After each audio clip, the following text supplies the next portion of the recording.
And so just being a believer is difficult. It really is. And like I say, I thought in being obedient to God that things were just going to get easier all around the board.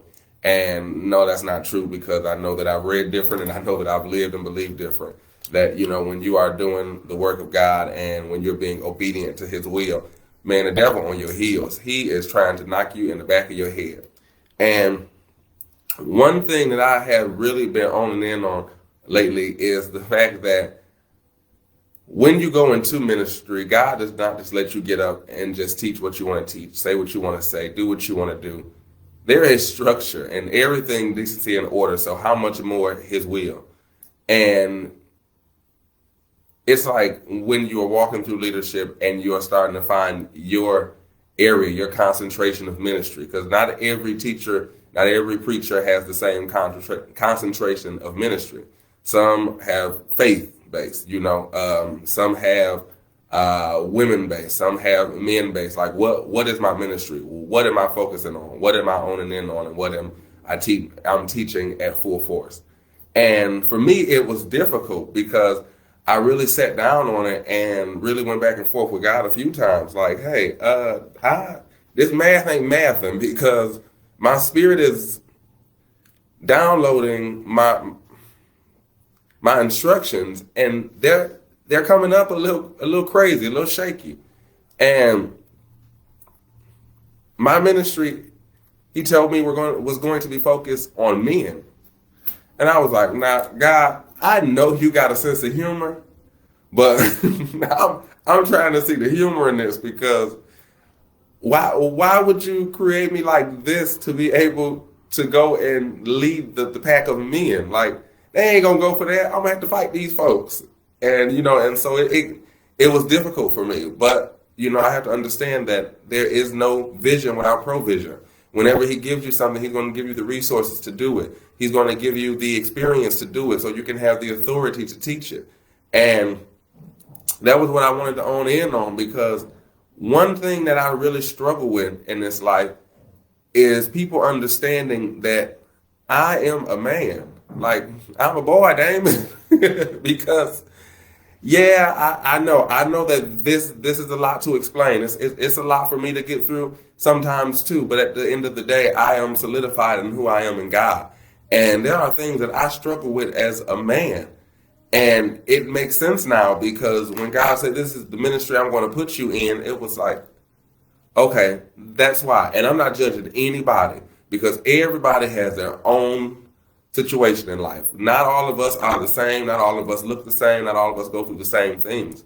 And I'm not judging anybody who doesn't feel the same way I do. But I'm not going to marginalize who I am and how I feel to create peace with somebody while creating or wreaking havoc in my own life. But I don't want to be anything different than a man.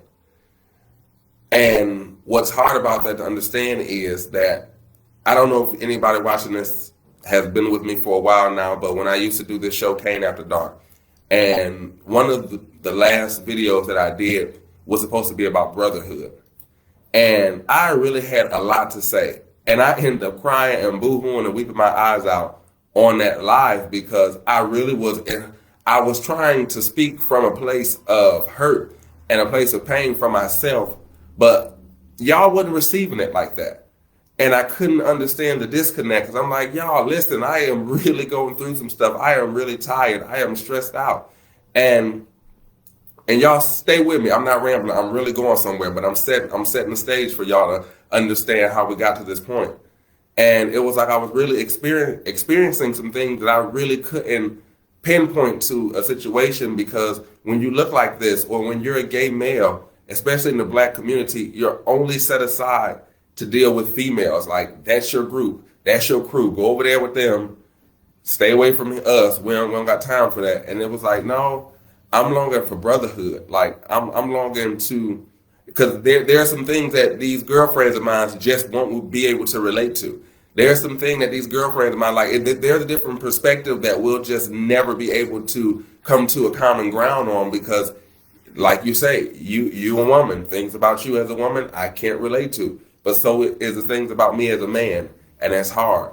And one of the stories that I always lean into is in Samuel when he says that about David and Jonathan and how they had such a brotherhood, and how David loved Jonathan beyond loving, like he loved him more than he loved a woman. And that's something you don't hear taught. That's something you probably don't even know is in there. That's why you got to read it for yourself, y'all. I keep telling y'all, but it's like that is something that a man needs. You need that brotherhood. You need, like, no, that's good, sis, but no, I need a man's perspective on that. No, I get where you're coming from, but I'm coming from somewhere different. And it just goes to show it's like the steps of a good person are ordered by the Lord. So even though in that time I was crying out and thinking that was the end for me, God had everything planned out. And so now that I get to the point to where he's like, your ministry is going to be men, because you can relate more than they would like you to. You can relate more than you know you can.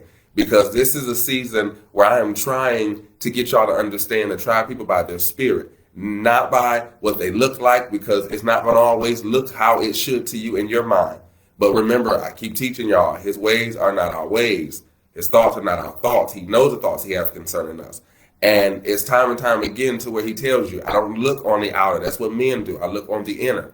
And so even though, yeah, I got you looking like this, you got the heart of a man. You got the heart of a lion. Like I've taught you to be strong. I've taught you to lead. I've taught you these experiences so that you can be able to speak to the masses on behalf of the masses. And I say that to say one thing that's going on right now is men, we really don't have a platform to be vulnerable. We don't have a platform to express ourselves. We don't have a platform to cry and to do human things without being judged or without us feeling less than or being made fun of, because that's female stuff. Y'all shouldn't do that. And it's like, no, we should have to be able to express ourselves too, so we can drain from situations and move forward instead of letting the situation drain us. But we have to sit back and we have to grieve in silence. We have to be heartbroken in silence. We have to be depressed in silence. And so it's like, no. Enough is enough.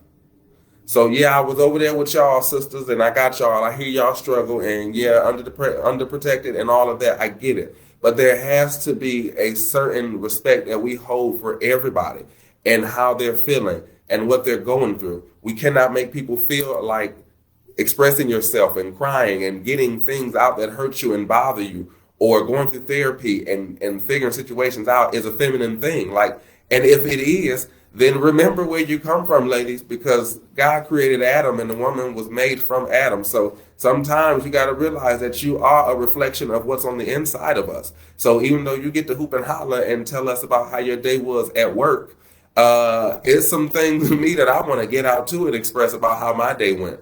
So it's not that I'm saying you don't get a chance to speak, but I'm saying let me get a chance to express myself too without having to feel less than or having to feel effeminate.